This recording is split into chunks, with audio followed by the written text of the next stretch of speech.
We'll show you on how to access sale sound effects in Capcut Mobile free tutorial. If this helped, drop a like, share the video, and subscribe for more. One, assuming you want to access a sale sound effect, video clip is deselected by clicking on the timeline. Bottom left hand screen and click audio. Here, scroll to the right until you see the option sound effects. At the top, you want to scroll to the right. Locate the option which says sale, second last. Here, if you click one of the sound effects, Capcut Mobile will preview the sound effect, and if you would like to add the sale sound effect, click the plus icon. See, it's added on the timeline.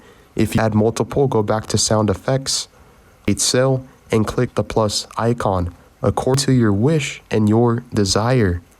See, multiple sale sound effects have added onto the free Capcut Mobile timeline. This is the after. Completely for free.